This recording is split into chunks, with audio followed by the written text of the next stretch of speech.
여호와께서 집을 세우지 아니하시면 세우는 자의 수고가 헛되며 여호와께서 성을 지키지 아니하시면 파수꾼의 깨어 있음이 헛되도다. 오늘 생명 양식은 시편 127편 1절부터 5절까지 말씀입니다. 여호와께서 집을 세우지 아니하시면 세우는 자의 수고가 헛되며 여호와께서 성을 지키지 아니하시면 파수꾼의 깨어 있음이 헛되도다.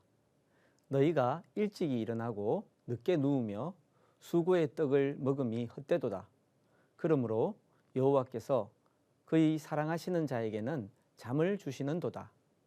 오늘 본문은 하나님이 복 주시지 않으시면 우리의 모든 수고는 헛되다라고 하십니다. 이때 하나님의 복이 우리의 수고와 별개로 하나님이 주시는 복은 아닌 것 같습니다. 만약 우리가 예수님을 믿고 살기 때문에 수고롭게 일하지 않아도 우리 곳간이 저절로 채워질 거라 바란다면 그것은 헛되고 황당한 바람이지 올바른 믿음이 아닙니다. 그래서 성경은 모든 수고에는 이익이 있어도 입술의 말은 궁핍을 이룰 뿐이니라 라고 말씀하십니다. 말만 하고 있으면 가난하게 되고 수고할 때 소득이 생긴다는 말씀입니다. 따라서 오늘 본문의 복은 우리 수고와 직결된 복이라 할 수 있습니다. 오늘 본문의 복은 수고한 대로 받는 복입니다.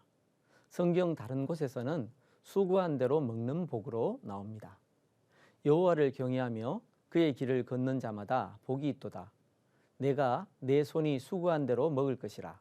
내가 복되고 형통하리로다. 수고했으니 당연히 그 대가를 받아야지 라고 생각할 수 있지만 실제로 세상은 그렇지 않습니다. 열심히 한다고 해서 자기가 목표로 한 것을 다 얻는 것이 아닙니다. 열심히 일한다고 사업이 내가 바라는 대로 번창하는 것이 아닙니다. 특히 요즘은 열심히 하는데도 문을 닫아야 하는 식당이나 가게가 너무 많습니다. 그러므로 수고한 대로 먹는 복과 수고한 대로 받는 복은 매우 큰 복입니다. 오늘 본문은 수고한 대로 받는 복을 주시는 분이 바로 여호와 하나님이시라고 말씀하십니다. 우리는 열심히 집을 세워야 하고 파수꾼이라면 깨어있어 성을 지키는 직무를 충실히 감당해야 합니다. 하지만 우리가 하나님을 믿는 믿음으로 살지 않아 하나님이 우리를 돌아보아 주시지 않으신다면 우리가 집을 세움이 헛되고 우리가 파수함이 아무 소용이 없습니다. 하나님은 우리가 하나님 없이 행한 모든 것들을 한순간에 다 허물어 버리실 수 있습니다. 저는 신학생들을 가르칩니다. 학기 초에 학생들의 자기소개서를 받았던 때가 있습니다. 한 학기 동안 수업하고도 그저 얼굴과 이름만 아는 것이 아쉬워 어떤 분들인지 좀 더 알고 싶어 그리했습니다. 자기소개서 중에 자신의 아픈 기억을 써내는 분들도 꽤 있었습니다. 그런 기억 중에는 믿음 생활을 하다가 가정이나 가족이 겪는 아픔이 심해 하나님을 아예 떠났던 분들의 예가 상당히 많습니다. 하지만 또 어떤 분들은 하나님을 떠나 살며 한동안 세상적으로 너무너무 잘 나갔던 분들도 있었습니다. 그런데 그렇게 잘 나가던 인생이 한순간에 무너져 내리는데 정말 소설같이 드라마같이 무너져 내렸다고 합니다. 하나님을 떠나 승승장구할 때는 자신이 잘나서 그런 거라 착각하며 세상에 무서울 것 하나 없이 내달리지만 하나님이 세우시고 지켜주시는 손길을 떼버리면 한순간에 무너져 내리는 것이 우리 집과 성입니다. 믿음의 눈으로 볼 때 하나님을 떠나 사는데 모든 것이 평탄하다면 그것이 오히려 저주일 수 있습니다. 그 말로는 어리석은 부자와 같을 것입니다. 또 비유로 그들에게 말하여 이르시되 한 부자가 그 밭에 소출이 풍성하매 심중에 생각하여 이르되 내가 곡식 쌓아둘 곳이 없으니 어찌할까 하고 또 이르되 내가 이렇게 하리라. 내 곡간을 헐고 더 크게 짓고 내 모든 곡식과 물건을 거기 쌓아두리라. 또 내가 내 영혼에게 이르되 영혼아 여러 해 쓸 물건을 많이 쌓아두었으니 평안히 쉬고 먹고 마시고 즐거워하자 하리라 하되 하나님은 이르시되 어리석은 자여 오늘 밤에 내 영혼을 도로 찾으리니 그러면 내 준비한 것이 누구의 것이 되겠느냐 하셨으니 자기를 위하여 재물을 쌓아두고 하나님께 대하여 부요하지 못한 자가 이와 같으니라. 그러므로 우리가 수고하고 하나님이 지켜주심으로 수고한 대로 먹을 수 있다면 그것이 매우 큰 복입니다.